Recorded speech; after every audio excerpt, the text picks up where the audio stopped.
You know what I've been thinking about lately? Like, what would actually happen if you and I switched lives for a day? Not in a cute, hypothetical, surface level way. I mean, really.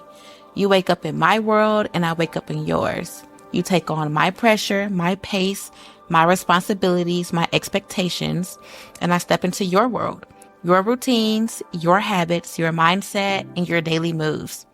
What would that even feel like? I have really been sitting with that idea, not to compare and not to judge, but to really look at the difference between the people who are out here getting what they want out of life and the people who just keep talking about it. Because there is a difference. And I don't think people talk about it enough. From the outside looking in, I get it. My life may look very curated.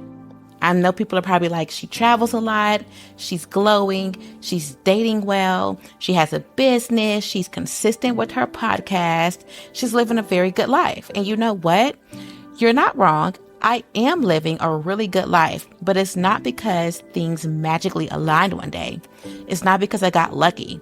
It's not even because I had a perfectly clear plan or the right connections or whatever people may think.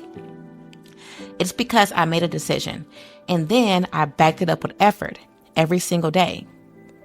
So let's be real. I don't wake up and feel inspired every day. I don't hop out of bed smiling like a Pinterest girl. I don't have someone in the background making sure I stay on track. It's just me choosing myself over and over, even on the days I'm tired, even when nobody's clapping, even when things feel slow. I've built a life around the version of me I saw in my mind when nobody else could see it. And I say that because people are always wanting to talk about freedom, but they don't see the discipline. They don't see the way I protect my time or how hard it is to say no to things that are good, but just not aligned with me. They don't see the emotional work. They don't see the boundaries I've had to build, the decisions I've had to make by myself, the way that I still show up for myself when life is lifing. People think it's an aesthetic or it's something light or it's cute, but you don't build a life like this on vibes. You build it with structure, with clarity, with courage, with a little bit of delusion and a whole lot of I'm doing this no matter what. And listen, I'm not saying my life is perfect. I'm not saying I've got it all figured out. But what I am saying is this version of me didn't just happen. She's the result of every uncomfortable choice I kept making when it would have been easier just to stay where I was. So yeah, if we switch lives for a day, I think a lot of things will become real clear because this life, it's not handed. It's earned. It's protected. And if I can build it, you definitely can, but only if you're willing to start living like it's already yours.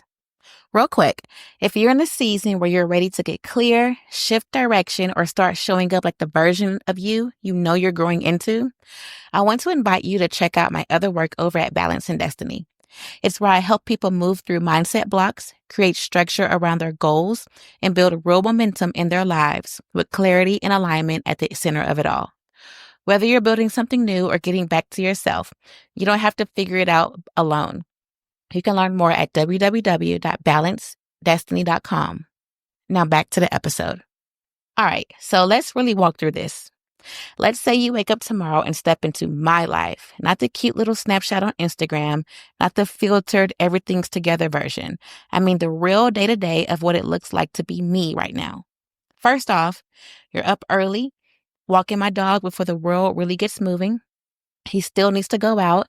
It doesn't matter if I'm tired, if I've got a full day ahead, or if it's raining. It has to be done. That's how the day starts. Then you're clocking into a full-time remote job. And yeah, I know people love to act like remote means easy. It doesn't. It's still real work. It still takes focus. And I still have responsibilities and things I need to show up for. But in between that, guess what else? I'm also finding time to go work out. I carve space in my day to move my body, to stay active, to stay committed. And no, it's not always convenient. Sometimes I'm squeezing it in between tasks or doing my break or at whatever time I can make it work. But I make it happen because I said I would. I care about how I feel. I care about how I show up for myself, and I don't break promises to me anymore. Now, here's where people misunderstand things. I don't have this massive business yet. I'm not on back to back calls, booked out, turning people away. I'm in the building phase. I'm in that stage where I'm promoting, I'm marketing, I'm creating visibility, I'm getting my name out there. And yeah, it's a grind, but it's mine. I'm researching, I'm planning, I'm creating content, I'm working on my podcast, I'm writing ideas, shaping episodes, figuring out how to say what people need to hear, not just what sounds good. I'm thinking of ways to be more consistent, more valuable, more me in how I show up. And that takes energy. That takes a lot of time.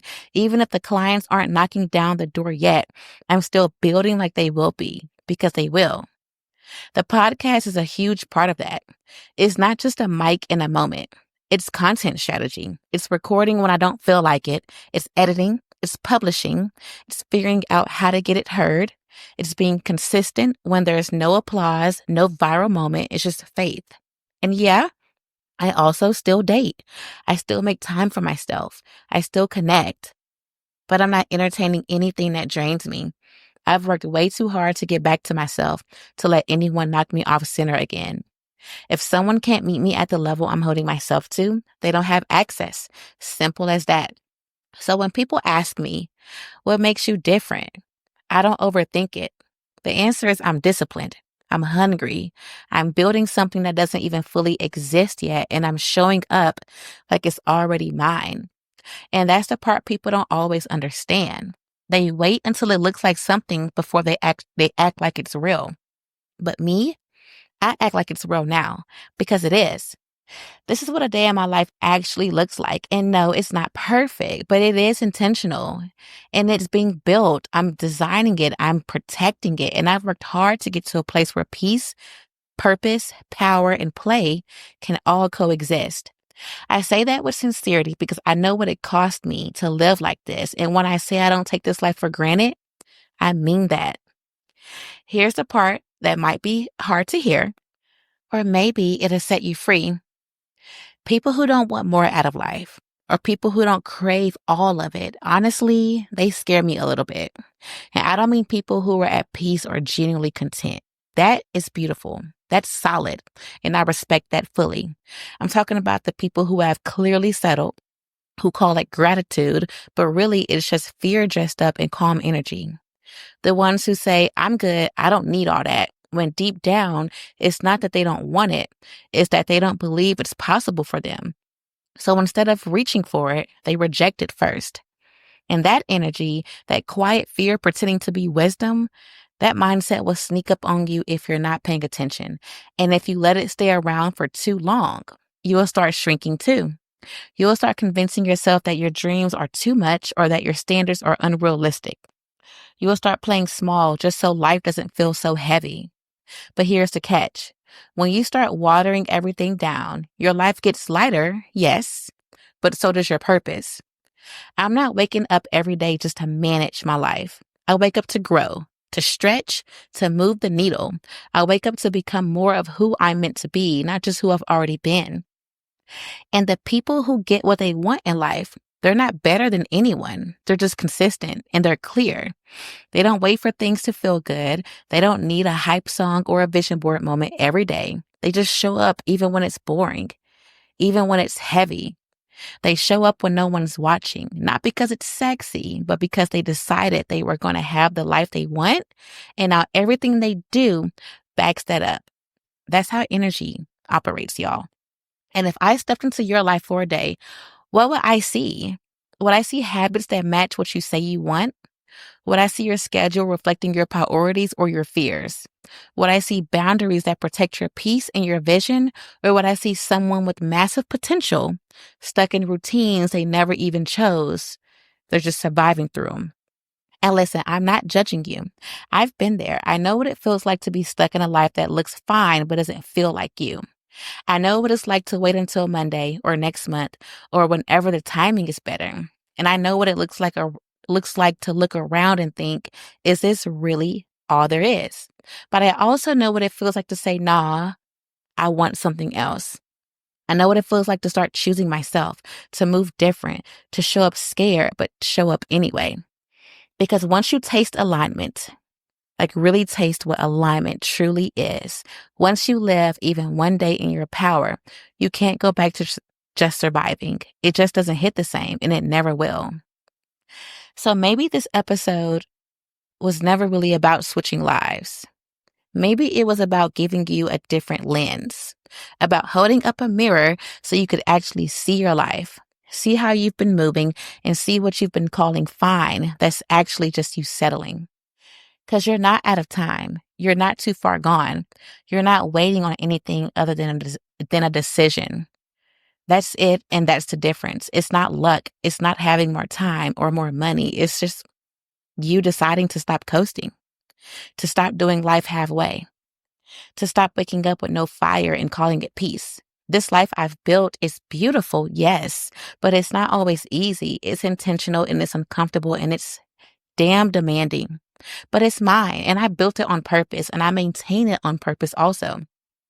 And I wouldn't trade that for anything.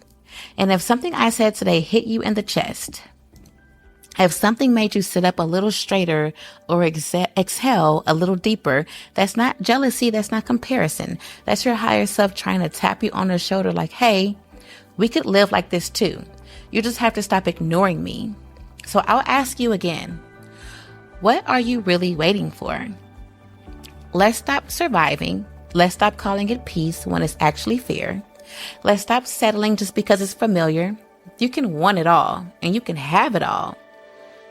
And you don't have to apologize for it. Not now and not ever. So that is a wrap on today's episode of Wired to Be Rich. If you're feeling a little more alive, a little more bold, or just a little more ready to stop playing with your own potential, then good. That means we're doing something right. Tag the episode, send it to your group chat, or DM me something fun, like where you're traveling this summer or what version of you you're stepping into. I love hearing what this podcast unlocks for you. And if you want to work with me or you're just curious about what else I've got going on outside of the mic, check out my site at www.balancedestiny.com. That's where I do all the career coaching, clarity work, and resume magic. But this podcast, this is where we grow wild, where we think big, where we dream bigger, and where we stop apologizing for wanting everything. Thanks for tuning in. Talk soon. And don't forget, you're not meant to just survive. You're what? You're wired to be rich. Thank you. Have a great rest of your week, you guys. See you next Tuesday. Same place, same platform, same energy. Mwah.